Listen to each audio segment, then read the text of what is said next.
questions about the linebacker core, man, but I want you to speak to the camera right there, man. Let us know the state of the union, man. What's going on with the Cowboys, man? How do you feel about the 2008? When we was in training camp, I asked you who's you going to choose for your Lifetime movie. You picked Morris Chestnut. I wanted to know, is that answer still good, man? Because thanks for the love, man. Forever family, man. Let's go.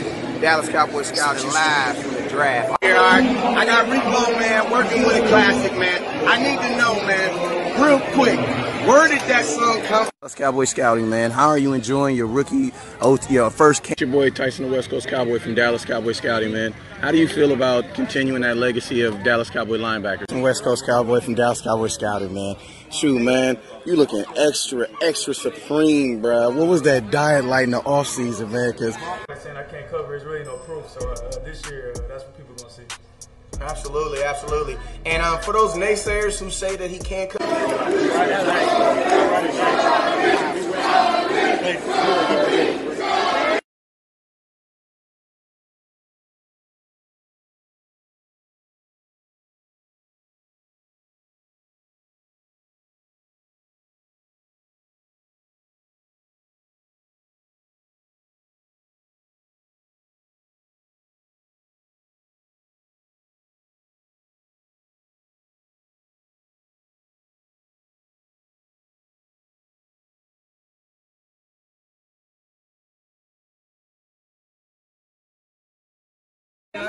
one word, what's the definition of leadership to you, brother?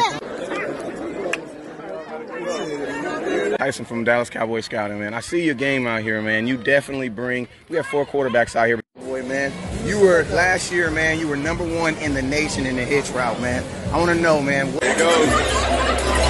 There he goes. On that final play, man, when you make that beeline, what was going through your head, man? Like, I just want to know. Man, it's Tyson, the West Coast Cowboy from Dallas. Mr. Lewis, it's West Coast from Dallas Cowboy scouting. How you doing today, man? Man, what is your take on this rotation, man, this DB Nation, man? Cowboy from Dallas Cowboy scouting. I want to know because the fans want to know. This is one of the few times where the Dallas Cowboys. When they do your Lifetime movie, who you want them to use? Brad Pitt, Denzel Washington, or still Kevin Hart? Quick question. With the NFL opening up the rules on the dance, what the first INT to the house gonna look like? What? You can't.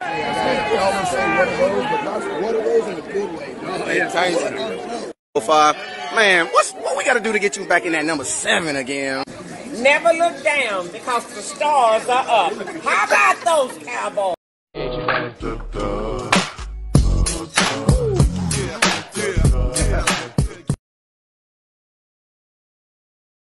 It's your boy Tyson, West Coast Cowboy. I'm out here with my boy Randy G, man. I want to know, I've been praised. There's been a whole bunch of questions about the linebacker core, man, but I want you to speak to the camera right there, man. Let us know the state of the union, man. What's going on with the Cowboys, man? How do you feel about the 2008? When we was in training camp, I asked you who's you going to choose for your Lifetime movie. You picked Morris Chestnut. I wanted to know, is that answer still good, man? Because thanks for the love, man. Forever family, man. Let's go.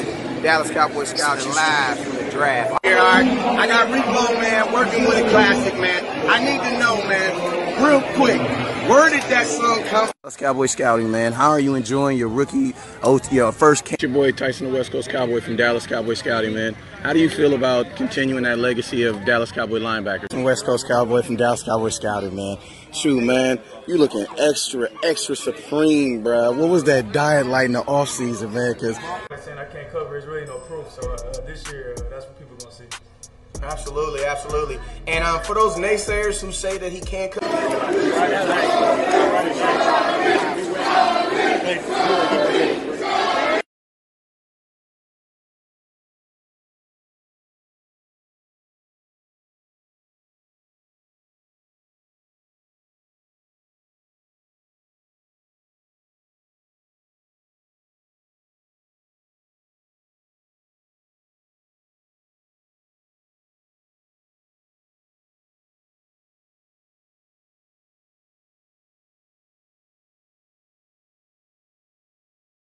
What's up with you guys? It is your boy West Coast, man. And it is victory lane, man. Victory lane. So you know what that means. Your Dallas Cowboys were successful in going into New York yesterday. A lot of people, even myself, said it was a meaningless game. But I'm gonna be honest with you, the fact that your quarterback played all 4 quarters lets you know that it might have been meaningless to us, but it meant something to Dak Prescott. But yo, before I get on here and get it popping, man, got a special guest with us this morning. Got my boy Solar, a.k.a. Mr. Cowboy. Y'all remember him. We did a lot of shows, a lot of things during the draft.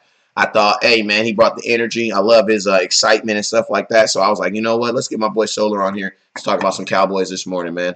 What's up with you, man? Yo, stars up, Cowboy Nation. 6 ring ready, man. Y'all know. Let's go. You already know. Hey, the official playoff purge has begun, man. I'm going to tell you guys right now. The reason why I call it the purge is because there's so many subjects and different things that people want to talk about it. I'm going to be honest with you. When the purge is going on, you don't talk about nothing but surviving. And I'm going to tell you, something I learned about the purge movies is this. At the end of the movie, don't nobody give a damn how you survive. They don't care who you killed. They don't care who you had to do this with. They don't care about none of that. As long as when the purge is over, you still breathing. That's the only thing that matters. So guess what? This is the playoff purge, and I'm going to tell you right now, I don't give a dang how it happens. We just got to survive and make it to daybreak. So, yo, man, so let's take off, man. Let's talk about some things, man. What's on your mind this morning, man? I'm going to keep it real with y'all. We're going to talk a little bit about that Giants game yesterday, but I'm not going to dedicate a whole hour to that game. I'm just not about to do it. The reason being is because it just does not matter. You know what I'm saying? It does not matter. If the game was that important, Ezekiel Elliott and half the All-Pros that all made the All-Pro would have played. You know what I'm saying? That was more of a statement game. I absolutely love it. And to be honest with you, that game was more for Dak Prescott. And I love the ending of the game. I loved how he was able to ride off in the sunset, feeling basically like a walk-off home run almost. Like if you guys watched the World Series these past couple months, it was literally almost like a walk-off home run. But, I mean, what were your thoughts on yesterday's game, man? Just real quickly, what were your thoughts on yesterday's games and your thoughts on your quarterback, man? Well, overall, I thought the star did a great job. I'm a really optimistic Cowboy. I didn't so much love the 35 points the Giants put up, but I loved the 36, which felt like 136 that Mr. Prescott put up. I mean, he didn't really get any running help, and it wasn't all Amari Cooper. In the rookie year, it was like when he hit 6 or more, 7 or more receivers or people caught balls, he had like a 108 quarterback rating and undefeated. So I like that he did that. I wasn't really with, per se, the hype. Where's Cooper? He was hitting everybody. Cooper did have 5 catches. I think he could have did a little more. But, I think it wasn't that serious to Cooper. I think he was just like, I think it was the understanding that this is for Dak. We're evaluating Dak.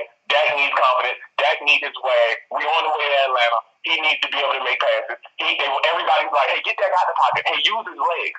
Right. But he's still passing. He is so accurate on the run.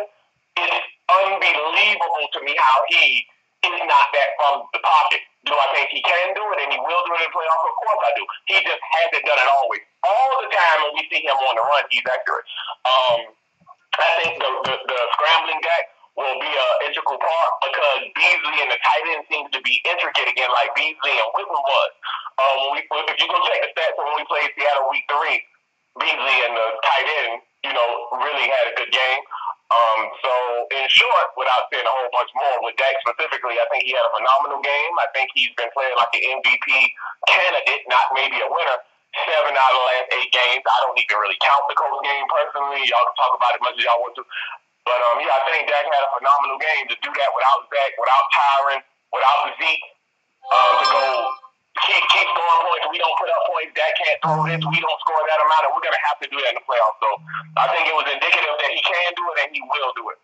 Yeah, all those were really good points, man. I definitely felt that yesterday was like honestly, I salute Jason Garrett, man. Like yesterday was probably the best coaching I've ever seen in Jason Garrett. And not even just in play calling, just in situational. I mean, you got to think like this. You have your quarterback in the game in the game before you go to before you have a big playoff game at home. And remember, this ain't no playoff game that's a week away. This is because we play on Saturday, so you actually losing a day. The cool thing about it is if you win on Saturday, you actually get a day because you don't play on Sunday. So it's like you're playing it one less day, but you also pick up an additional day if you win. So I mean, I just like Jason Garrett's whole mentality yesterday. His whole mentality yesterday was, I want to win this game.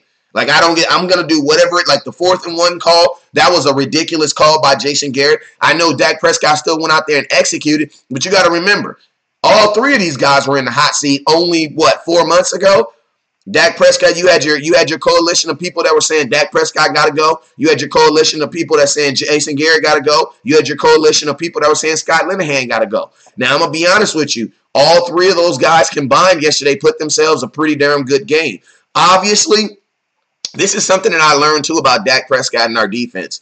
Our defense and Dak Prescott, they actually are kind of like the yin and yang of each other's lives. The reason why I say this is because if you ask yourself right now, in a game, typically, when does Dak Prescott doesn't play his best? When is most of the time when you feel that he's not at his best? At the beginning of the game. The beginning of the game yesterday, what happened? You had 2 turnovers by your defense. Offense could not score, couldn't get any motion, any potion on any of that. You know what I'm saying? That has just been, and we've all said this, like Dak Prescott, he's better in the 4th quarter. Well, guess what? Guess where our defense plays their best at? In the 1st quarter. So it's like, even though Dak Prescott's biggest handicap, I say, is starting games, you have a defense that's ridiculously good at starting games. Actually, our defense is so good at starting games that we have not, in the last, I think it's 6 games, we have not allowed a point in the 1st quarter. So if you're telling me you have a quarterback that starts off kind of slow, but he'll heat up in the 4th quarter, he got you in the 4th quarter. And also, did I also let you know that how many points did we give up in the 4th quarter yesterday, 3rd quarter, yesterday, defense. So it's like, if you're looking for something good about this team, one thing I will say is the offense and the defense, they lightweight do accent each other in the most weirdest of way, but they do accent each other because if you notice, our defense, we give up points in the 4th quarter, which is not good. You know what I'm saying? But at the same time, you have a quarterback who can put the team on his back in his 4th quarter, who feels like he can put the team on his back and who has put the team on his back and can get you some production. You know what I'm saying? So that's why I say this defense and offense, they have almost kind of become each other's yin and yang. When one's bad, the other's good. When one's bad, the other one's good. When one's good, the other's bad. Now, obviously, you would want to have the latter. In a perfect world, you would want to have both offenses be good and both defenses be good at the same time. But realistically, what team has done that in 2018? No one. No team has really done that. There hasn't been one clearly defined best team in the NFL all year. If you're not a Cowboy fan, you could probably say the Saints, but we beat them. We put our foot on their neck, we held them down, and we beat them. You know what I'm saying? The Rams have looked suspect, the Chiefs have looked suspect, the Chargers have even looked suspect. So like there hasn't been really any clear defined team where their offense has come out there and executed, and then their defense has come out there and backed it up. So what I think this is probably, if you're looking at a team right now, you can't tell me that the Dallas Cowboys aren't one of the hottest teams going into the playoffs right now. You just can't tell me that. Like you just can't tell me that. Now I know the red zone has been an issue, but I'm gonna be honest with you guys. My boy Solar said this morning, man. The red zone, everybody has this thought that the red zone is supposed to be easy. It's called the red zone for a reason. Like, the red zone is not easy for anybody. You know what I'm saying? For any team in the NFL. Now, there are teams that make the situation better by what? Better play calling. Or what? Tight end play, running the ball. There are things that you can do to make the red zone a little bit more easier, but I'm going to be honest with you. The red zone ain't easy for nobody. Like, if you go look at the playoff teams that are going to the playoffs right now, man, the red zone is not, I think the best team as far as moving the ball inside and outside of the red zone right now is Indianapolis. And that is because, what? They're heavy on their tight end. So, I mean, I'm not trying to give any excuses or things like that, but what I think the Dallas Cowboys just really got to focus on doing right now, well, what they already have is scoring some points in the first quarter. If we can score some points in the first quarter, I don't see a team. And what Dak Prescott can do in the fourth, Like, you're going to have teams that are going to be playing from behind. If you look at all these games that we've played, each one of these games that we've won, there has been situations where you're looking at the game and you're like, yo, we should be up 21 points right now. If our offense can just find a way. Yesterday, in that first quarter, if our offense can find a way to score on one of the turnovers, we got 2 turnovers from our defense yesterday in the first half. 2. If we can just find a way to score on one of them, guess what? That game's probably totally different. Why? Because it's a meaningless game, and I'm pretty sure if the Giants are down 21-3, I'm pretty sure the whole outcome of that game is different. You know what I'm saying? What are your thoughts, Solar? Relative to which point, Coach? Just talking about the defense helping Dak Prescott and Dak Prescott helping each other out. How they're yin and they're yang. Oh, yeah, I got a saying on my Facebook page and everywhere I go that it's not about Dak, it's not about Zeke, it's not about the defense. It's going to be an accumulative effect that's going to come through that's going to actually cause the storm when it comes together. So I feel like we are Venom. I feel like the rookie year was the offense and the defense because we were not playing close games. We were blowing people out, like everybody. And those 2 giant losses the rookie year was actually close, and we should have won both those games, as we know. Last year was kind of like, that was just a perfect storm for 9-7 and whatever. This year, especially 7 out of the last 8 games, whatever with the Colt game, I feel like Garrett does call the game different from whatever it is that Garrett calls or allows. Once we have a lead, even when we always got a lead, we would go into defenses with Romo, i.e. why the teams were coming back in the first place, and we kind of do that a little different. But I think that the red zone, as you started on, I think that Dak is great. I don't think anybody thinks Dak is perfect. The problem is what his imperfection would be right now might be placement. Clearly, he's playing like an MVP candidate the second half of the season, so I don't have too much negative to say about Mr. Prescott. But for any quarterback, and since we're talking about ours, I think it gets kind of astringent on where you can place the ball. Dak doesn't take chances, they say. So that's not, he may not throw that back shoulder to Dez. He may not throw that back shoulder to Cooper. Can he do it? I think he can. But he may not throw that. Dak throws to you if you're open. Yeah, well, it's harder in a small space to be open for any quarterback. So I think this weekend, I think Linehan is going to run deep more. I think we can take less chances because nobody's in love with our field goal kicker. I'm calling 27-17 Cowboys, which means 3 touchdowns and 2 field goals. I think we're going to have more than 5 red zone opportunities, though. Also, some of them touchdowns could be where it's not a red zone opportunity because we just going to throw the ball and it's going to be the long run and the touchdown's going to come organically because of that. Hey, and you know what? And that's a good point, man. That's a very good point because you got to think like this. Part of the reason why our red zone efficiency is so low is because the option of just throwing you're just throwing the ball into the red zone. That's not really the biggest option for the Dallas Cowboys, and it's not even something we really do. If you even look at the touchdowns that we did yesterday, like we got from the tight end, not one of the touchdowns was actually in the end zone. Like these were touchdowns that they were catching in front of the end zone, 10, 12 yards in front of the end zone and running into the touchdown zone. And then even when we get in there, that's absolutely I think that's probably the biggest knock on Dak Prescott's game is the accuracy in the red zone. Everything else, I'm gonna be honest with you, you're just gonna have to have wide receivers make catches. I mean, it is what it is. Like Dak Prescott wasn't no super accurate quarterback yesterday. I'm gonna tell you the difference was the wide receivers were just catching the balls by any means necessary. Like Cole Beasley caught a pass that was so high it damn near spent him around. Like, he literally caught the ball, and it was going so fast and so high, it damn near spit him around. You know what I'm saying? The difference between yesterday is everybody was making pro plays. And when you run, that's another thing, too. When you're going to be throwing the ball on the run, them balls aren't going to be spiraled out. Them balls are going to just get there. You know what I'm saying? That's just what it is. Why? Because you're focused on not trying to get sacked and getting some pressure and some velocity on this ball to get it to you. You know what I'm saying? So I just think like sometimes these wide receivers, I don't even know wide receivers, but I just think as a wide receiver, you consistently practice something over and over and over and over and over and over and over and over and over, and then you go run it in a game, and guess what? Now there's pressure, and now the way that Dak Prescott throws the ball is totally different than the way he threw it in practice. You know what I'm saying? And I know as a wide receiver, I'm probably sure that gets frustrating. I think that's probably what frustrates Cooper too, because it's like you practice them over and over and over and over and over and over and over, and then you go out there in a game, and the way the play is run is totally different. Why? Because there's pressure. You know what I'm saying? I would almost like the Dallas Cowboys to. There's a drill that we used to do in high school. We used to do this in high school, and literally, what we would do is my defensive coordinator, my defensive coach.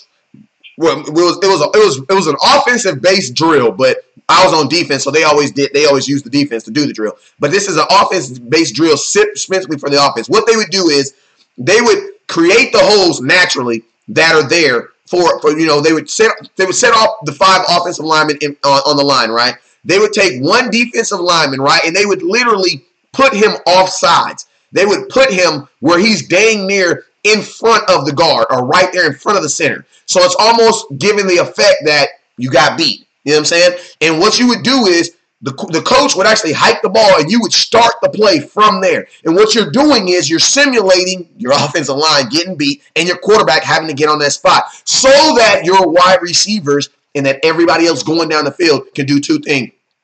One, they can practice coming back to the ball, because I'm going to tell y'all right now, one thing that Sanjay Lal needs to do with these wide receivers is he needs to teach them dudes how to come back to the football. Because what I see a lot of times in red zone too is, bro, they'll run out, and especially, and I love Hearns. You my guy. You got mad love for you, but Hearns, you do it the most.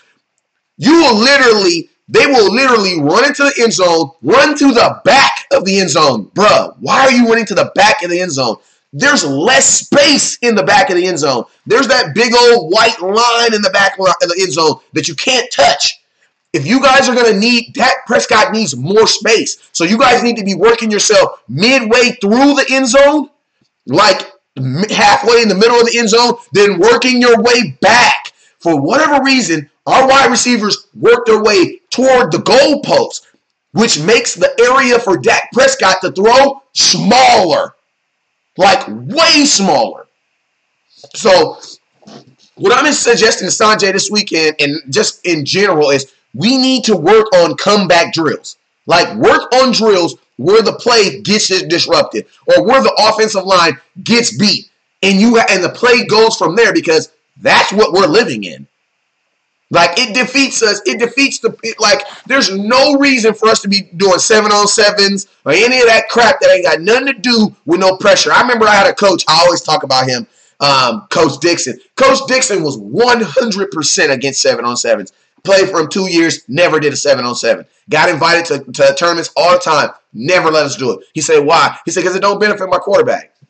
And to be honest with you, it really don't even benefit you. Why? Because you're getting free release and the quarterback has no pressure. What are you working on? What are you working on? You're working on something that will never happen in a football game. So that's why I think these Dallas Cowboys, or you can do that, or add a 12th defender. There's different things that you can do to simulate those situations. Something else that we used to do in football, we would literally add a 12th defender, where you would literally be the offense on 11, and there would be a 12th defender on defense, someone to account for. You know what I'm saying? Why? Because it teaches your quarterback, one, to know that if someone's not winning, you got to find the other guys, and it makes those wide receivers fight back to get back to the ball. I think that's probably one of the bigger, if you're looking to do something right now to help Dak Prescott, is that, man, work back to the ball. Like, help him. If he's going to the right, you need to break your route. You need to adjust to where you're going and come back to him. Work your way back to him. You know what I'm saying? And if the Cowboys do that, man, I don't see how some of this red zone efficiency doesn't go down. I just don't. I don't see how. That's pretty much my little take on that, man. But let's get into some of these comments real quick.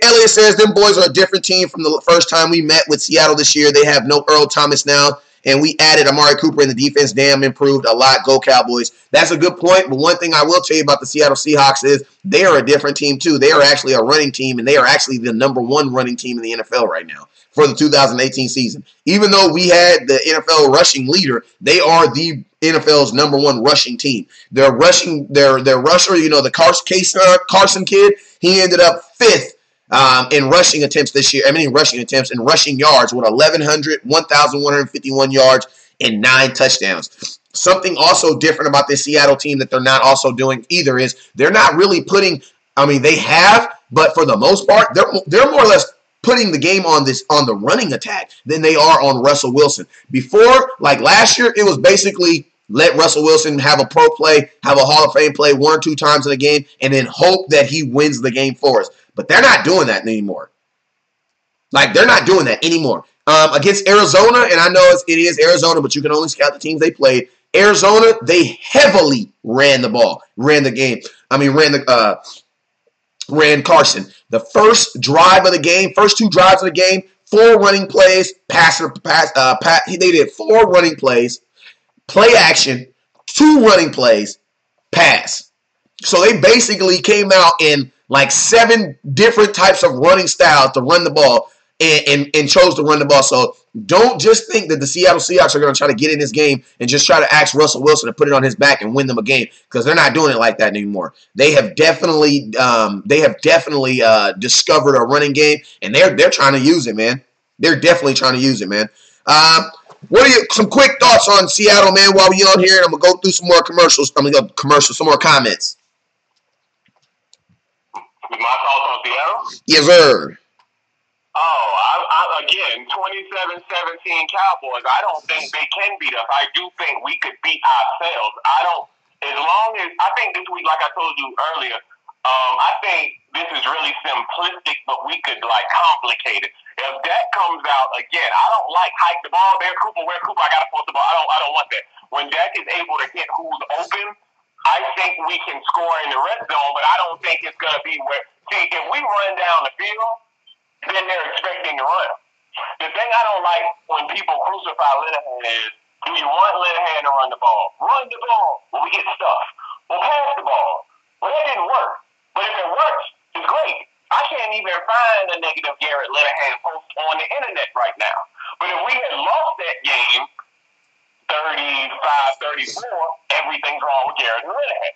There's some people, I think Dak played like an MVP the second half of the season myself, candidate. But what was going on the first? What were people saying? When we won games, he's great.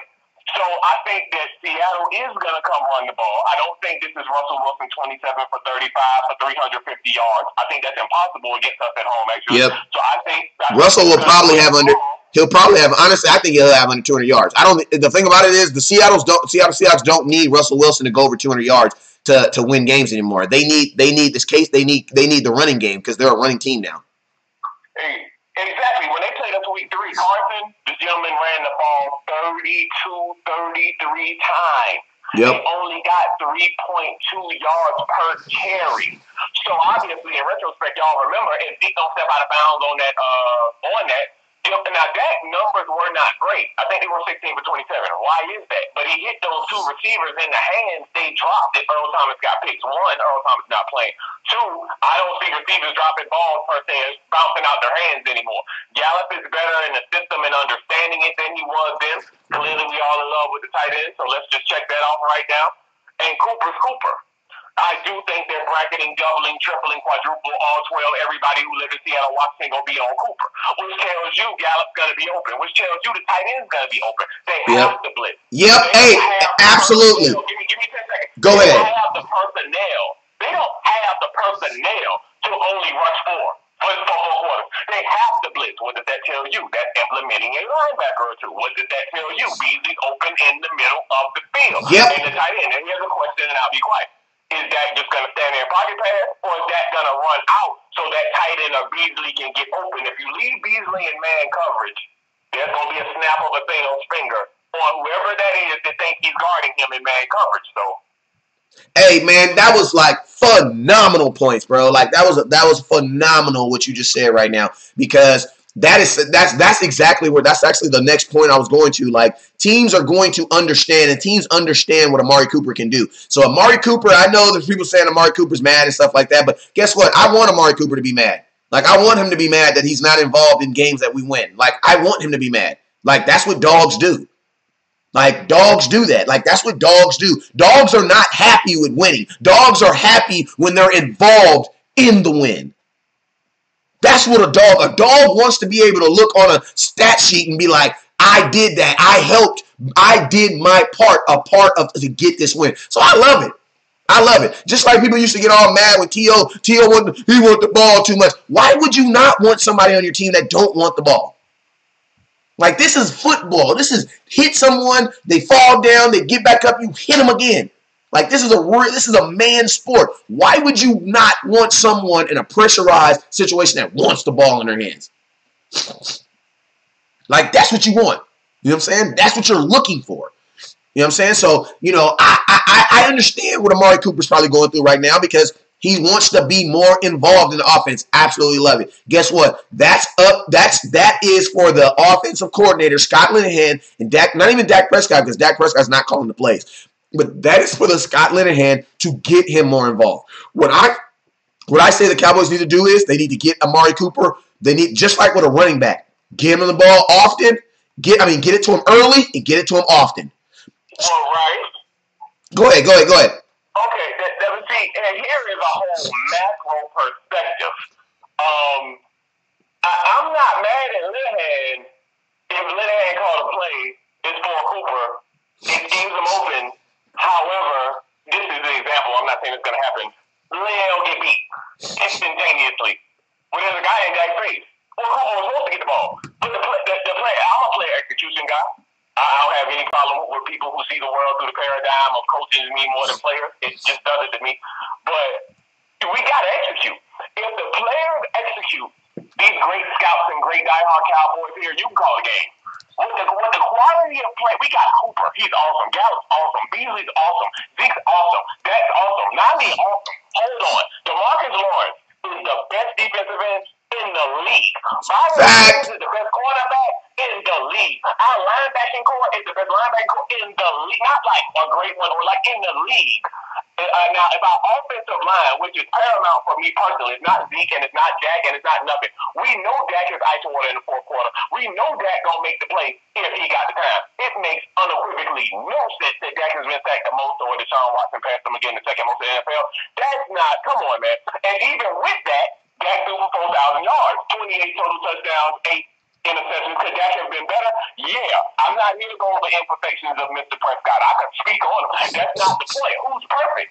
Perfect is the enemy of great. We don't need Dak to be perfect to win the Super Bowl. We need Dak to be great to win the Super Bowl. So I'm not here for perfection.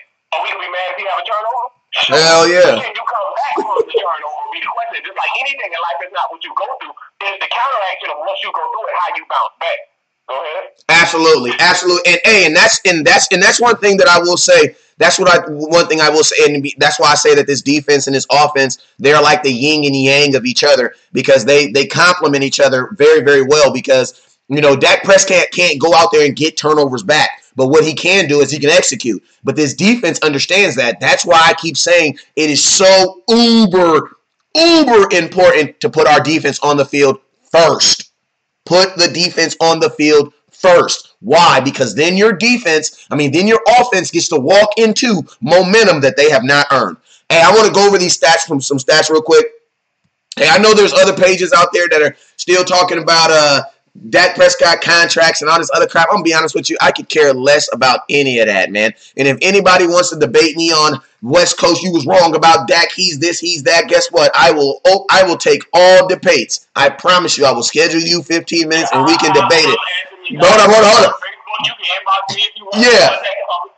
But guess what? We're going to do that in the off season. In the off season, I'll have months and months to debate. So all you got to do is schedule your appointment, and I will get to you. We can anything that you know what I'm saying. But right now is these goddamn playoffs, and it's the only thing that matters. So let's look at these team stats right now for the Seattle Seahawks. Right now, they're averaging 27 points per game, which is in theoretics 4 touchdowns a game. They're averaging 353 yards per game. Passing yards, they're 193. And rushing yards, they are ranked number 1. The reason why I think this is kind of amazing to them is because, 1, they got rid of beast mode, 2 years ago, so they've been in a hunt for looking for a running back. Secondly, they drafted a running back in the first round this year, and he's not even the one that's leading them. It's the young kid right here, Chris Carson. Now, we saw a lot of him in that first game, week 3, but I don't really think we saw the real Chris Carson because now they believe and understand who this kid is, and they understand what they want to do with this young man.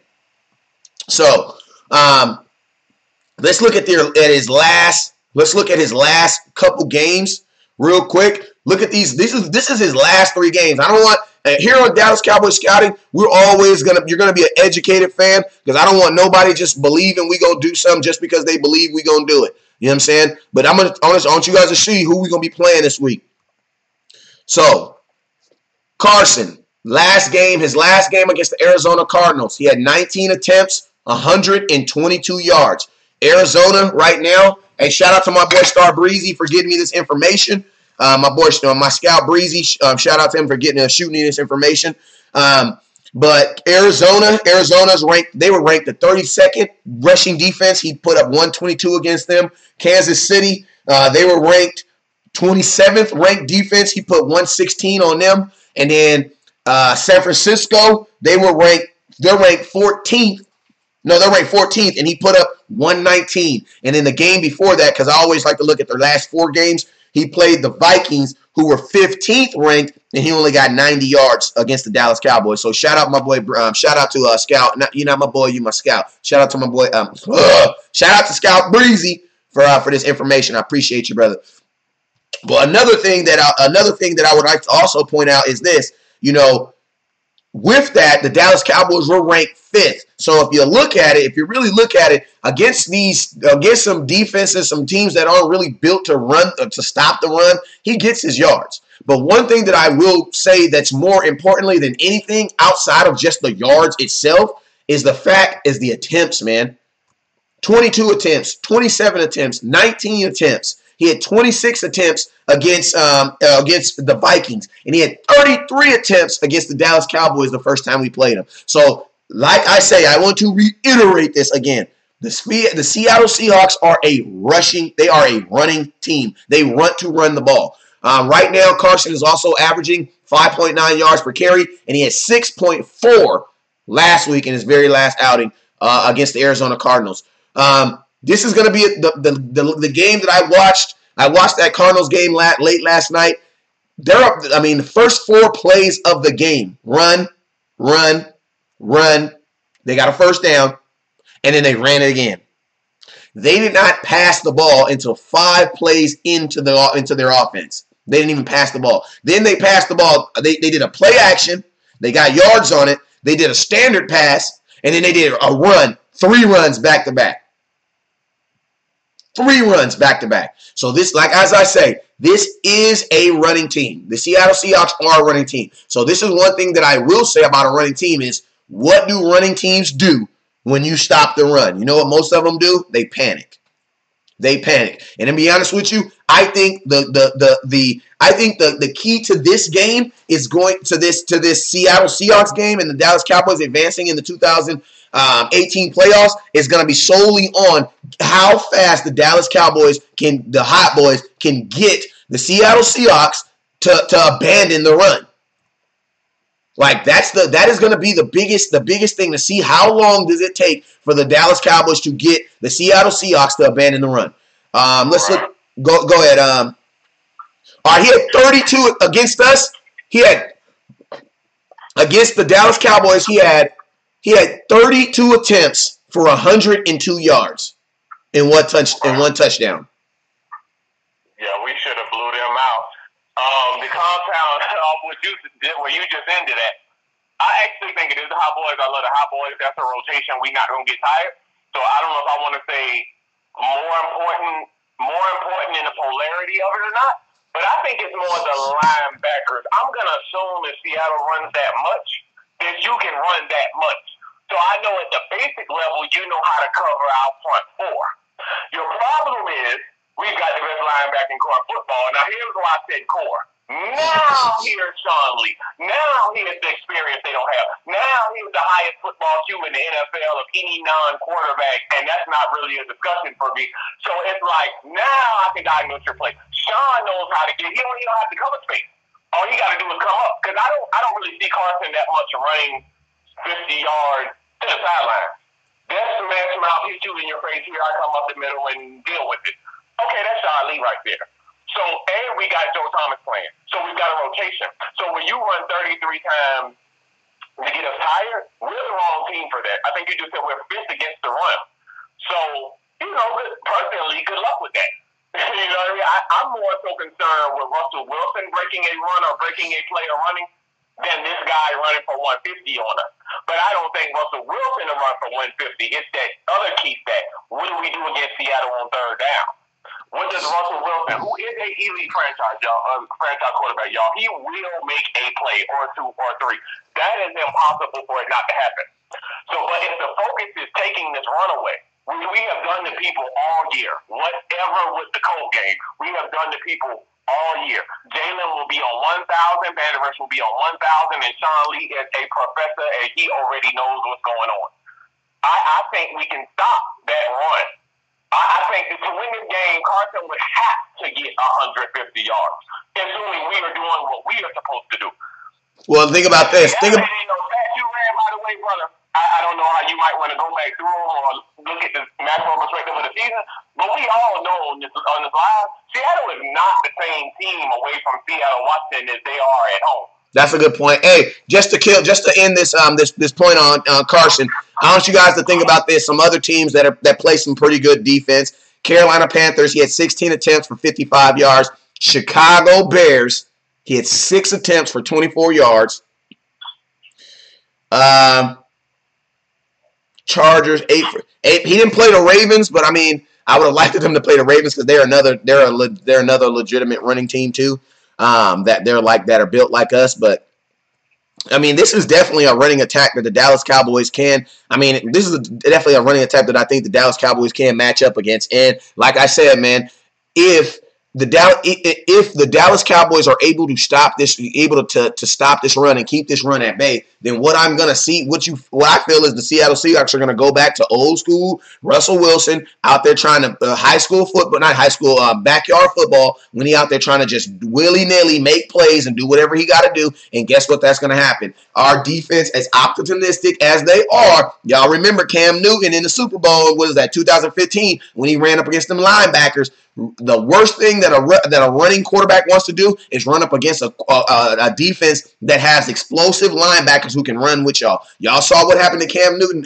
Cam Newton got killed so much in that game, they thought the Super Bowl was rigged. I told everybody 2 days before the Super Bowl, them linebackers about to destroy him. Why? Because they set the edge and they prevented him from doing anything that he wanted to do. Now, Russell Wilson we don't call him elite for no reason. He did get Doug Baldwin back. He got him back maybe about 4 weeks ago, and they are playing. They're playing some good football. I'm not gonna lie to you guys. They do a lot of backside fades. That is something that they don't even just do. This is not something that they do just for like an emergency first down. This is something they do as a part of their offense. Like on 2nd and 6, they have no problem doing backside fades. So cornerbacks, be prepared for that. But I don't want anybody to take this offense lightly because you guys got to remember, realistically, the Dallas Cowboys will have played the Seattle Seahawks 3 times in 1 calendar year. Because last time when we played the Seattle's, if I'm not mistaken, we played them in December, right? Last year, what was it? Yeah, that was when Zeke came back December 23rd. Yeah. So basically, we basically played the Seahawks 3 times in a year. You know what I'm saying? Outside of maybe a week or so. Currently, right now, Dak Prescott is 0-2. This is actually probably the only team in the NFL that is, for whatever reason, being able to unlock that code that we have for whether it be Ezekiel Elliott and Dak Prescott together. Because you guys remember they beat us last year. It was the first game coming back with Ezekiel Elliott in Dallas, and then they beat us this year too. So these Seattle Seahawks, they are definitely going to come into this game thinking that they have our number. But the Dallas Cowboys, man, I just think that our game is predicated on us running the ball. Can we run the ball against this defense? And then most importantly, can we stop them from running the ball? If we can do both of those things, I definitely see the Dallas Cowboys being able to execute and having a positive day on Saturday. Absolutely. With Cooper being there now, I think we're a different team than we were last year. Shout out to Dez, 88 always. But I think we're a different team than we were December 23rd last year. Week 3, I think we beat ourselves. I don't have have a problem with the scoreboard saying what you just said and what anybody else chooses to believe. Again, those two picks Earl Thomas got, Dak hit those receivers in the hand. In the hand. Popped up. I said, yeah, he hit him in the hand. It popped up. Zeke ran, 7 yards to carry, 130 yards. I'm not concerned with running on Seattle at all. And I dare Seattle to bring 10, 9, with Cooper, Beasley, Gallup hitting Zeke out the backfield, what the tight end is. They trying to prepare Seattle right now. Like, wait a minute. Are they going to throw to this tight end and say, wait, we got to double Cooper. How many men does that leave us if we double Cooper? That's 2. If we can't rush 4, we got to rush 5 to either stop Zeke or have somebody that could actually make it to Dak. How many players do we have left for Beasley, Gallup, the tight end, and Zeke is coming out the backfield? Now, this all sounds great with me saying it. Again, that's why I'm a player execution guy. And I think the major key alert of this game for us winning it is strictly the offensive line. If Zeke's going to run the ball, if Dak gets time to throw it, Dak is ice water. And especially in the fourth quarter, it's ice water in his veins. So I'm really confident in this particular game. As far as who we going to play next, we'll talk about that at that point. Yeah. But just matchups right now, I don't think, unless Russell Wilson's going to pass for 500 or, I don't know how, and that's not going to happen because I don't know who the Seahawks number 2 receiver is. And if you go look at that stuff, you won't really know who he is. Now, I think Russell Wilson likes to hit his tight end. That's great. If he thinks he can complete 12 passes and we just held Hurts to 4 passes and you're going to do that with Van Der Esch and Jalen and Sean Lee reading stuff all day, then good luck with that. So I'm really confident in this particular game Saturday night. Yeah, and just to give you guys some highlights, some insight on their wide receiver core right now, Tyler Lockett is statistically their number 1 wide receiver. But you got to remember Doug Baldwin was out a few weeks. I can't remember exactly how many games he didn't play, but I know he was out a few weeks. So they just got him back, I think, like 4 games ago. So that's their second option. But I want you guys to look at something also. Tyler Lockett is a wide receiver. Doug Baldwin is a wide receiver. Mike Davis is a wide receiver. Nick Vernett, he's a tight end. David Moore, tight end. So if you look at these guys, Russell Wilson is just not hiking the ball, looking down the field and dumping the ball off to his running back. Like, he is there. He's trying. Russell Wilson, when it is a pass play, they are trying to take the ball downfield. Like, they are trying to get the ball downfield. And you know that because, usually when teams like with with the Saints, when you go look at the Saints, their number 2 wide receiver is goddamn Kamara. Like, that lets you know that they're looking downfield and getting rid of the ball. You know what I'm saying? So I was actually very excited yesterday, and something I want to show y'all this real quick. Something I was really excited about yesterday also was Dak Prescott. Without Ezekiel Elliott in the game, Dak Prescott had to do the same thing too. Like, look at this. Let's see if I can pull it up real quick. Like, look at this real quick. Only gives up, I'm not trying to do Jared Goff. Oh, here we go. I'm gonna pull up this real quick just so y'all can see this real quick. I want y'all to see Dak's his passing chart from yesterday. It's ridiculous. Look at this. Look at this. Look at that. Look at that. That's Dak's chart from yesterday. That's Dak's chart from yesterday. That's Dak Prescott's chart from yesterday. Look at that. Without Zeke in the... Now, I'm going to show you. Now, y'all see it? That's his chart from yesterday. That's his chart from yesterday. Look at this. Look at the line of scrimmage. Look how many passes Dak Prescott threw to the running back.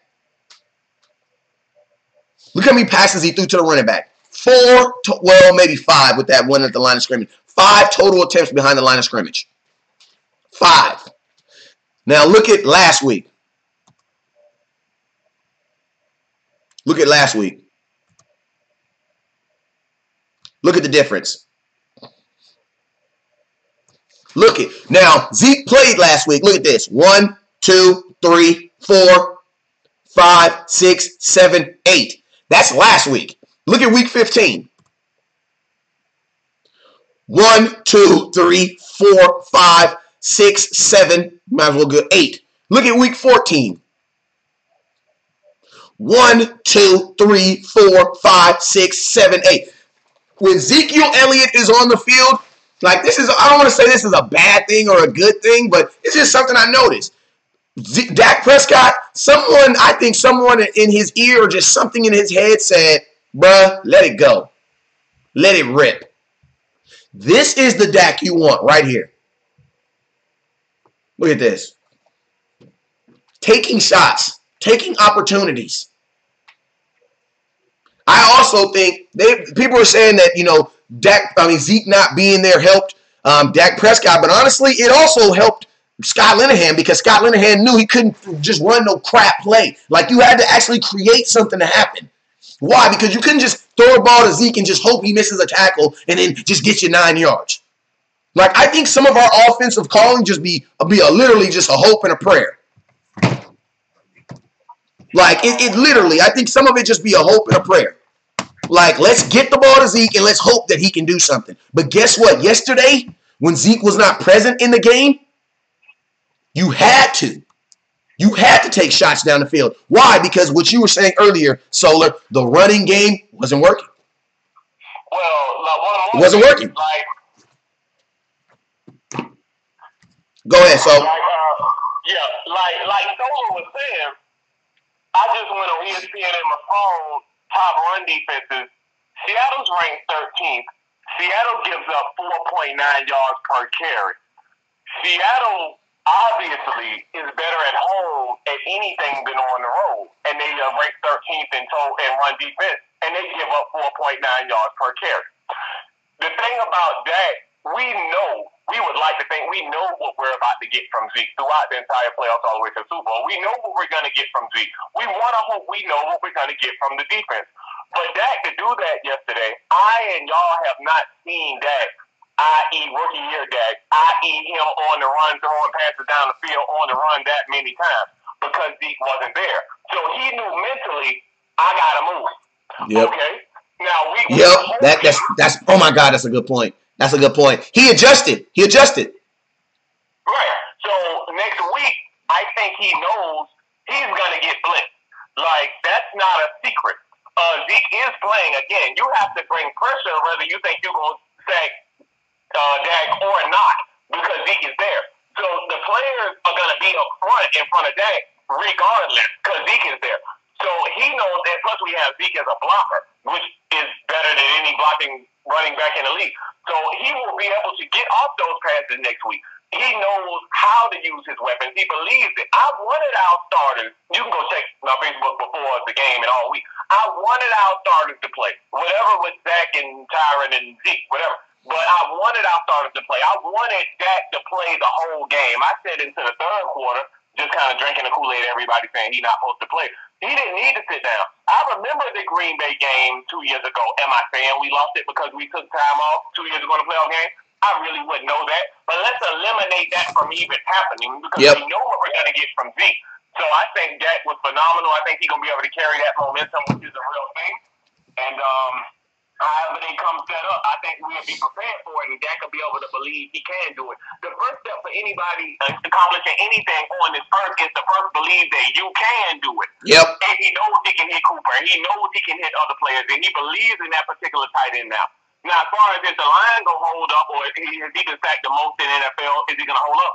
Now he knows, okay, I'm going to hike this ball, and I'm going to run that way, and this is the play, and I know the play. I know Beasley gonna catch that ball down there. I know the tight end gonna catch it. I know they doubling Cooper. Now at some point they gonna get off of Cooper because when he keep hitting Beasley, and I mean keep hitting Beasley, and he keep hitting Jarwin, and he keep hitting Zeke, you're going to have to come off of Cooper on a double. You're not gonna have a choice. You're gonna have to bring the safety down off of Cooper with Zeke because you give up 4.9 yards a carry. Zeke ran for 7 yards a carry week 3 when we played you. You don't have a choice. Unless you're going to just get blue out in Dallas and have people laugh at you. So I'm really confident in what Dak's going to be able to do. And again, I'm glad he played the whole game yesterday. Yeah, and hey, I'm looking at these charts, man, from this year. Like, Dak Prescott was just, like, I mean, we've already reiterated that enough, but I mean, we can probably move on to the next point. But I mean, you can look at these are all his charts from these last 4 games, and Dak Prescott was a totally different quarterback yesterday, and he needed that game. And I'm honestly, shout out to freaking Jason Garrett for letting it play out, man. Like, yeah, shout out to him for letting it play out, because like he could have easily been like, you know what, I'm gonna just take Dak Prescott out. Why? Because we're down, and if he does lose, I don't want him to really feel like this loss was on him. I want him to kind of feel like this loss was kind of just like a preseason-ish. Like, he could have easily protected Dak Prescott yesterday, but he didn't. He did not. He didn't. Something else I want to show you guys too is also Dak Prescott, for the most part, it looks like on that right-hand side, he's not too bad. He's not too bad throwing that rock on that right-hand side, throwing that ball deep. It's just a matter of taking the shots, man, and taking the opportunities. You know what I'm saying? I think yesterday Dak Prescott knew in his mind that, this is a game that's going to have no negative effect on me. Only thing that can happen on this game is positivity, and he went out there and paid positive, man. And so I like that from Dak Prescott yesterday, and I want to see the Dallas Cowboys continue to use him in that facet. Now, something I will say though, man, is the Dallas Cowboys, we have not been the best team with adjustments, and let's just be real. 2 of our worst games that we played last year was the first game without Ezekiel and the first game with him back. You know what I'm saying? That Atlanta game and that Seattle game was 2 of our worst games of the season last year of how we moved the ball. So you know what? That lets me know that we need to be prepared for the adjustment of Ezekiel Elliott playing in the Seattle game, because a lot of times we get so set on doing something so that even when something new comes in, it affects us in a negative way. You know what I'm saying? There's no reason we should have lost that game against Seattle last year in Dallas. We were so turned up. We was getting him back after 6 games. We was on a 3-game winning streak. When we got Zeke back last year, we were on a 3-game winning streak. And you know what we did? We lost. Why? Because we did not properly adjust to having Ezekiel Elliott back, man. So I just think the Dallas Cowboys, as long as we continue to take that same energy, as they say, that same energy that we did from this game yesterday, I don't see why the Dallas Cowboys cannot be successful come Saturday. Hey, man, this has been a blast, man. I've been on here for about an hour now. Solar, it's always a pleasure speaking with you, brother. Before we get up out of here, man, is there anything you want to say to the nation, man? Always believe me personally, I am the one stating a Cowboy Nation in the United States of America that's a Cowboy fan. Go Eagles. I want the Eagles to beat the Bears. I want the Eagles to beat the Saints. Cowboys going to go play one road game in L.A. That's going to really be a home game with all the Cowboys that's going to be there. And West Coast going to be there. Will be in Dallas. And West Coast going to be there. I'm going to see 2 playoff games this year. I want the NFC title game in Dallas, Texas. The only way for that to happen will be for the Eagles to be there. Yes, we would enjoy an NFC game in championship against the Eagles in Dallas more than we would at the Saints. And definitely in 15 degrees with 22-mile-an-hour wind gusts in Chicago with that defense. Yes, I still would bet with the Cowboys, but that's just not more enjoyable than the NFC championship game in Dallas. So hopefully the Eagles could do that, and we could crucify them in Dallas on January 20th. Yeah, man, and I know people. I know there's been alerted that Chris Richard got requested to get an interview for the Jets job. Does not surprise me. The Jets are a defensive-minded team. They've always been a defensive-minded team. You got to remember, they let Mark Sanchez take him to the AFC Championship game twice. Why? Because they had a really good defense. So it doesn't surprise me. No, we knew that was going to happen. Yeah, like it's like this, bro. It's like this. I always tell dudes, like, bro, if your girl is cute, you shouldn't be mad that people look. That's just kind of way it works. I mean, you can go get an ugly girlfriend and nobody's going to look. You know what I'm saying? But if your girl is cute, people are going to look. That's just what it is. That's life. You got to be more Furthermore, Jerry Jones is not an ignorant human predicated upon the results he's had in his life over 80 years or how old the gentleman is. So if we know Chris Richard is important, they know Chris Richard is important. Thank you. So I'm not at all concerned about Chris Richard going anywhere. Yeah, especially not, I mean, obviously this season. I don't even know if they let you interview for, I mean, he probably could, but I doubt.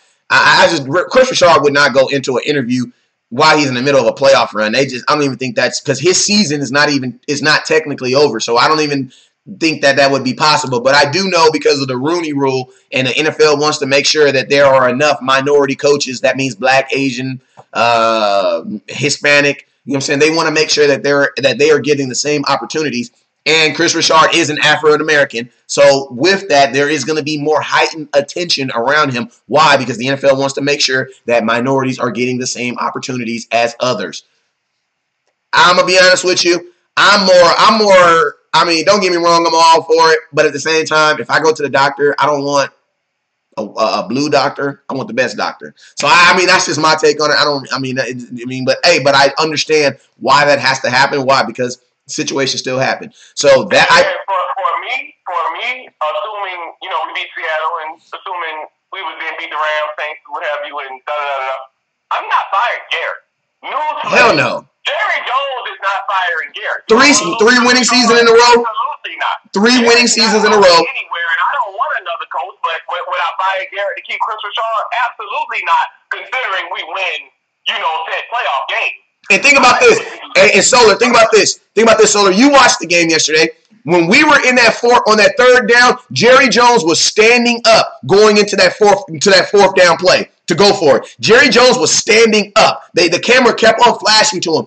And I'm going to be honest with you, part of the reason why Jason Garrett, I just don't think he'll ever lose his coach, is because Jason Garrett is like Jerry Jones' Jasmine. My wife is named Jasmine. He's like his Jasmine. Like, there be times I walk in the house and my wife would just look at me and she'd be like, "You need something to eat, huh?" I'd be like, "Why?" "I can just tell, just the way you look." Like, they know each other's hearts and they know the direction that they want to go to. Jason Garrett knows that Jerry Jones wanted to go for it and win that game right then. And guess what? Jason Garrett did it. Like, it's very hard I know for Jerry Jones, especially in his older age.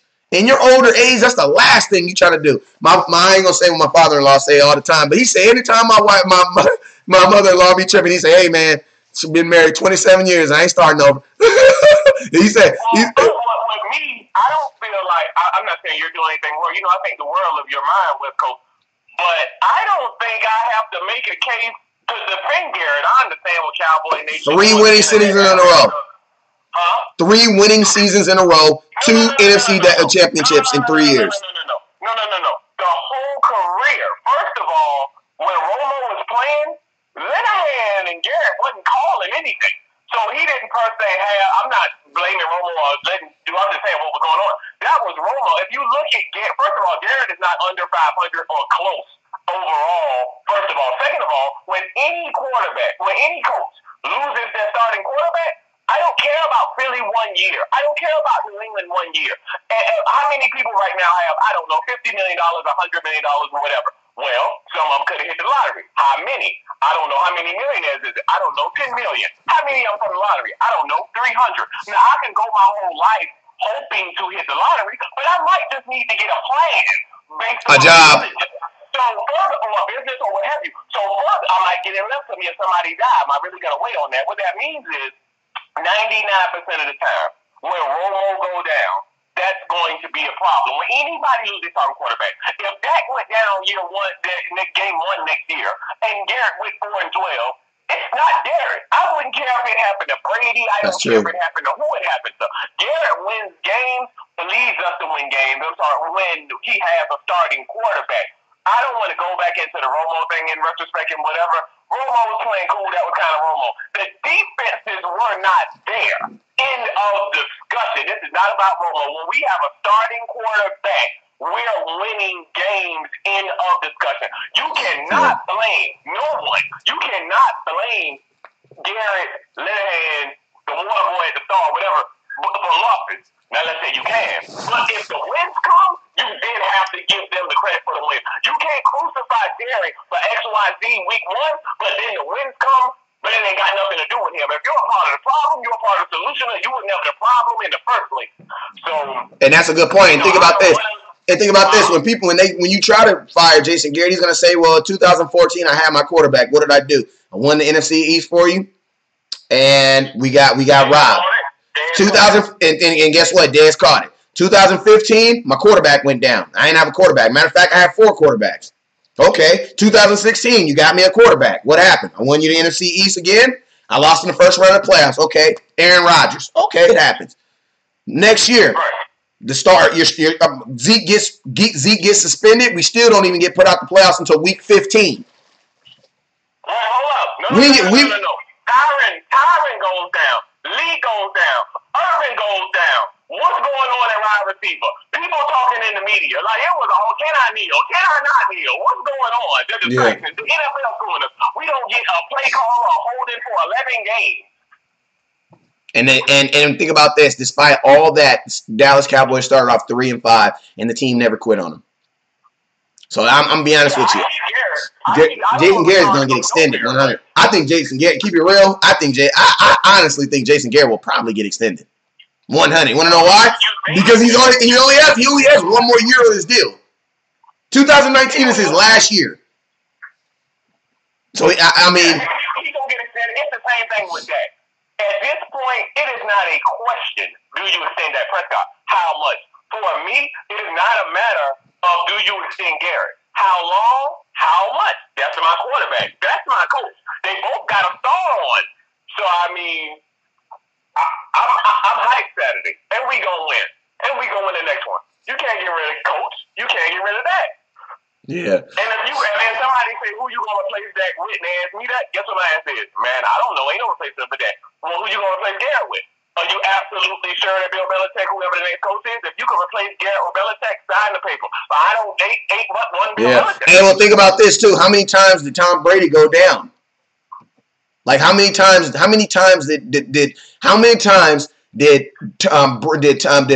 Belichick have to play and have to think about who is he going to play at quarterback, or I'm about to play this guy at quarterback, or this? How many times did Belichick have to deal with that? One time. That was just that 1 year. One time.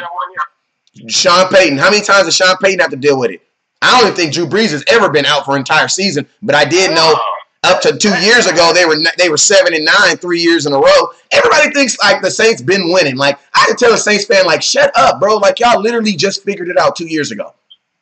Like y'all went 7-9 3 years straight. In the history, and you won 1 year, something, whatever. But you've been around 40 years. Like I don't. Yeah, the year he got hurt, the year Brady got hurt, they actually did go to the playoffs. Matt Castle took them to the first round. If I'm not mistaken, they lost in the first round. And then he got a whole lot of money to go to Kansas City, and then we ended up getting him as our backup. That's one situation in 53 years, though. So for people to say, well, Garrett should be able to do what one team did in 53 years because the Eagles and then the Eagles won Super Bowl, and I don't think with Matt Castle they won Super Bowl. So what the Eagles and Patriots did, you should be able to figure out if something happened to Romo happened to that. That is not fair. Like, and it's not going to happen. Furthermore, I don't know that Bill Belichick will be able to do. If Brady tears ACL first play Sunday, Saturday, whenever next set, I don't know that they still going to win no playoff game. I don't know that. And when I go with Philly, you know what I mean. So I like Garrett. I like Dak. Bring him back. Whatever with Linehan. Everybody liked Linehan in 5-game win streak. I can tell you that. I ain't seen no problem about Linehan on the internet since that game yesterday. I can tell you that. The players executing. So. Yeah, that's what they've been saying for the longest. Even the players have been saying it's execution. It's execution. It's execution. You know what I mean? Everybody hates the play when the play don't work. But when the play works, you know, the players must have called it on themselves. You know what I'm saying? But, yo, man, it's been a great show, man. You guys already know it's the Purge, the playoff Purge. I will be live later on today after 4 o'clock, so make sure you hit that notification. Make sure you turn those notifications on. If you're watching on YouTube, shout out to YouTube. Hey, man, Solar, man, I'll let you get the last word before we get up out of here, man. Boy, ain't no last word. Them Super Bowl-bound Cowboys, you already know it, man. That defense, that offense that Zeke put together, we are Venom. DC4L always, Cowboy Nation. Y'all know. Hey, you already know who I am. I'm West Coast, and you already know my saying. Why don't you put it in the comment? But that is simply this. If you know more about football, then guess what? I need you. That's why I always have so many guest appearances and guest people on my show. A lot of times, y'all don't even be knowing who these folks are, but you don't got to know who they are because you know what they talking about. It's the only thing I care about. Now, my mama got a good thought on what the Cowboys can do. Mama going to be on the show because it ain't about me. It ain't about the show. It's about getting the information out. So appreciate you, Solar, for sliding in here. Appreciate the scouts for all y'all do, man. Remember, we are simply serious Cowboy fans out to uncover truth. That's it, man. That's it. Hey, don't trip, Seattle. You on the clock? We ain't forgot about you, and we gonna wear you. The same thing we did to the Saints. We doing to these Seattle Seahawks, man. I ain't talking about the Giants. I ain't talking about that contract. I ain't talking about nobody. None of that. I don't care about none of that. I don't even care about the people who are comparing Jarwin to Jason Witten, saying that Jason Witten never had a 3-touchdown game. What? Is that a real thing? That's a real thing. That's a real thing, bro. That's a real. I have not seen that. I know. I saw it this morning. I just was like, bro, this is the dumbest comparison I've ever seen in my life. But you know what it is? What I see it is people just want to feel like they like. I just don't think that a lot of people are in like healthy relationships, because when you're in a healthy relationship, you understand that it's not about competition. It's about collaborating. Like with West Coast, my whole page is 100% about collaboration. Like, I could give a damn if someone has more views, likes, or anything like that. If they got more views and likes, then let's collaborate. Let's get on the show and let's talk about some Cowboys. You know what I'm saying? How we going to compete and we all wear the star? That doesn't make sense. That's like your mama and your daddy. It's all about the star anyway. On the internet, off the internet, in person, every Cowboy fan, the difference is we can agree to disagree. It's about the star. Anyway, so yeah, like there is no like, and I'm gonna tell y'all all the Dak hate stuff, all the Dak lovers. Like, I'm gonna tell you right now, if you're still talking about Dak Prescott on November 31st, and we have a playoff game in Monday, Tuesday, Wednesday, Thursday, Friday, 5 games, you are not a Focus fan. I'm sorry. Like ground yourself. You know what I'm saying? And focus on this team. Because it's going to be more than just Dak Prescott to win the Super Bowl. It's going to take more than just the Hot Boys to win the Super Bowl. It's going to take more than just Ezekiel Elliott to win the Super Bowl. It is going to take a joint team effort. There have been many MVPs, many league MVPs who did not win the Super Bowl. Meaning they were the best player in the NFL. And a lot of them be quarterbacks. And guess what? They did not win the Super Bowl. So guess what? Having the best quarterback in the game does not guarantee you a Super Bowl either. It don't. So that's what I'm telling y'all right now. If you still talking that Dak, all this, who gives a dang? To be honest with you, Dak Prescott ain't even talking about that. Like, I honestly think that there are actual Dak Prescott fans, and then there are Cowboy fans. And I love it because you feel the under. I don't know about that. I know. No, there is. There are, because there are people that woke up this morning and the first thing they posted was about what Dak Prescott did. I'm like, bro, you didn't see Cole Beasley catch the ball? Like, you didn't see Schultz catch them balls and run into the end zone? Like, you know what I'm saying? Like, and another thing I want to say before I get out of here too also is, if you have watched film and you have studied your quarterback and you have said something negative about him through weeks 1 through 17, guess what? You ain't got to apologize to nobody. Why? Because, bruh, there were games where he didn't play well. And you were right in bringing that up. But guess what? He played well yesterday. So just that same energy that you use to break him down, you got to use to build him up. Same thing. You know what I'm saying? So let's just stop all this real fan crap. Who's a fake fan? Who's a Dak love? Like, I don't want to hear. I told somebody this morning, like, I do not care. I don't care. Like, if you feel West Coast was wrong about Dak Prescott, great. Hit me in my inbox. I will. Hold up. If you feel that I've been wrong this entire season about Dak and you were so right about him, great. Send me your inbox. After February 1st, I will be scheduling appointments. I'll get you in. Don't trip. We're going to have a whole 6 months to talk about whatever you want to talk about. But right now, I'm talking about winning this Super Bowl. And I don't give a damn how we do it. Go ahead, Sully. Let's go. If you could please, because I'm still going back and forth with people. I'm not living my best life. You could send those people to me, because I don't think it's anything that you feel about Mr. Prescott that I don't feel about Mr. Prescott. I was on your show. I was on Mark Holmes' show. I was on Irie Simpkins' show, the official pregame of the Dallas Cowboys show. And Dak was not stellar all world the first 7 games of the season. That is not an opinion. That is not a philosophical view. That is not hating. But they call me a hate. Somebody knows football and they got facts and they want to remove Mr. Prescott and bring up his quarterback stats, and they know football.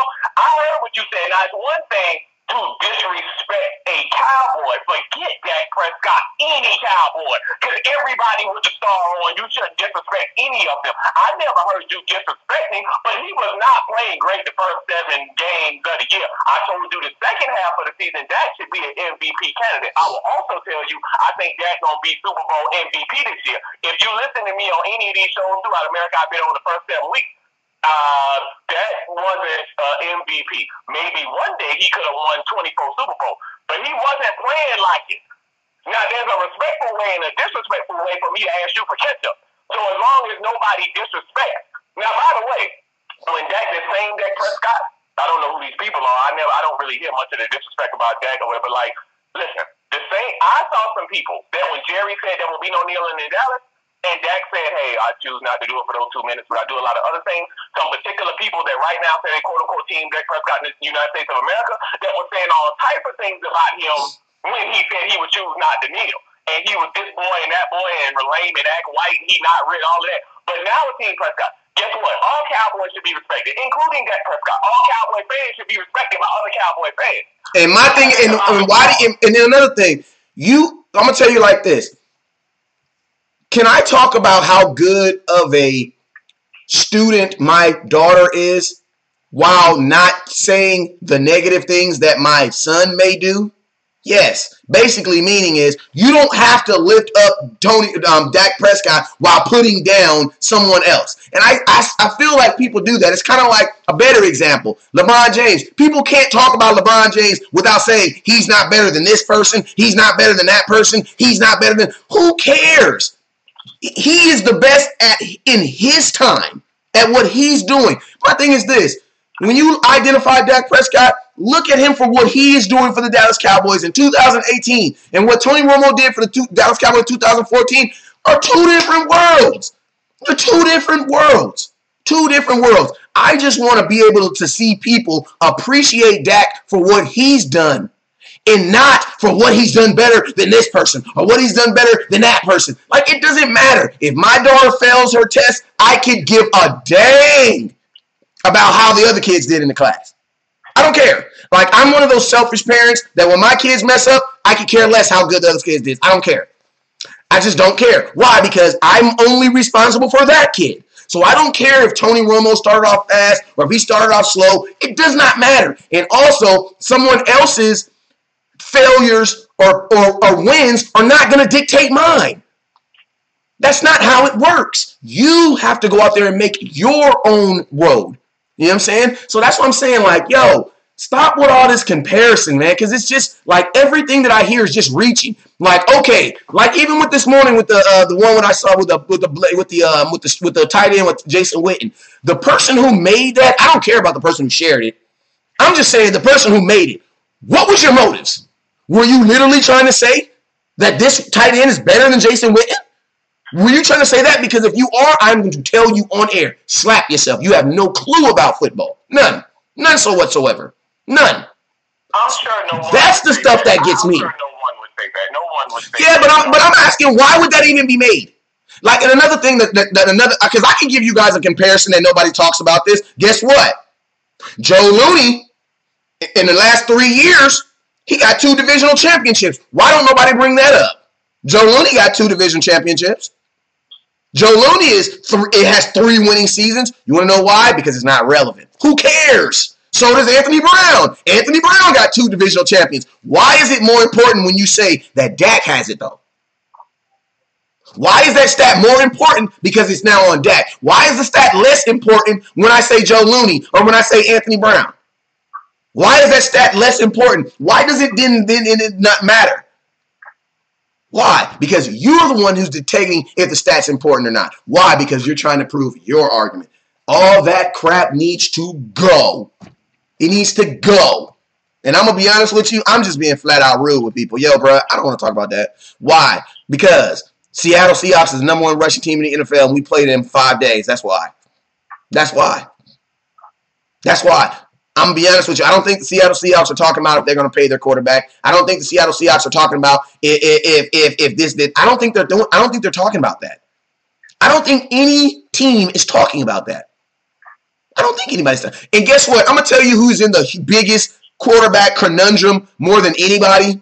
The Philadelphia Eagles. Exactly. You just said the exact same thing. You just said the exact same thing.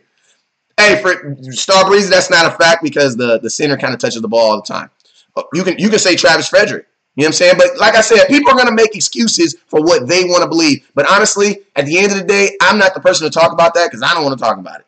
I want to talk about, and what we're going to talk about here at Dallas Cowboys Scouting is how do we beat exactly how we get this Super Bowl. This is the closest we have been to a Super Bowl win all year. This is the closest. Today is the closest we have ever been to the Super Bowl all year. And y'all want to talk about who's better. Who cares? Like, for real, who cares? Who cares? Like, really, who cares? You know what I'm saying? Let's talk about how we going to collaborate and win this thing. Like, it's the whole competition between who's this. Is Amari Cooper better than Dez? Who cares? I guarantee you the Saints ain't talking about that. I guarantee the Philadelphia Eagles ain't talking about that. They have a worse quarterback conundrum than ours. Why? Because they got a guy that they're paying a whole lot of money who is hurt, who I told y'all he wasn't hurt, but he hurt. Then they got Nick Foles, who all of a sudden playing for nothing, and he winning. That's a bigger quarterback conundrum. And guess what? Even them, they ain't talking about it. They not talking about that. You know what they talking about? They're talking about winning a Super Bowl. So that's what we want to talk about. Winning a Super Bowl. This is the closest. Go ahead, brother. No, I mean, ultimately, there's no opinion. Dak can't win a Super Bowl. The offensive line can't win a Super Bowl. Zeke can't win a Super Bowl. But the Dallas Cowboys team can win a Super Bowl. I guess it's kind of led by Dak Prescott. But for us to beat the teams we're going to have to beat what we're going to have to beat them at, that's going to be the whole team. So you do have to pay Dak. There's no question whether you extend Dak or not. But at the same time, you can't sign Dak and not sign D-Law, not sign Byron Jones, and not sign Jalen Smith, and not sign Ezekiel Elliott. That is not a conversation. Pay all of them. All of them got stars on. And if Dak Prescott never would have came to the Cowboys, he wouldn't be relevant. But if Jeff Heath never, he wouldn't be. And if Emmitt Smith had came and went to the Detroit Lions, I don't care about Barry Sanders. I don't discuss Barry Sanders. I can, but I just don't. So, the fact is they got stars on. Jason Garrett got a star on. Linehan got a star on. Jeff Heath got a star on.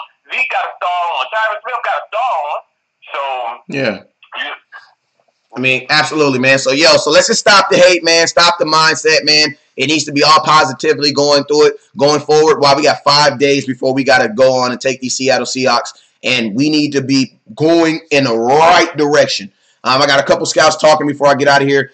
Scott Douglas says, bottom line, who is going to harder hit the other in the mouth on Saturday? That's what it's basically going to come down to. Who is going to hit harder on Saturday? Who is going to, not to say who wants it more, because all these guys want it more. There ain't no one person that wants it more than the other. They all want it, you know what I'm saying, at this level. But it's about who's going to go out there and take it, you know what I'm saying? And, all this infighting and who cares and this and that, who cares about all that, man?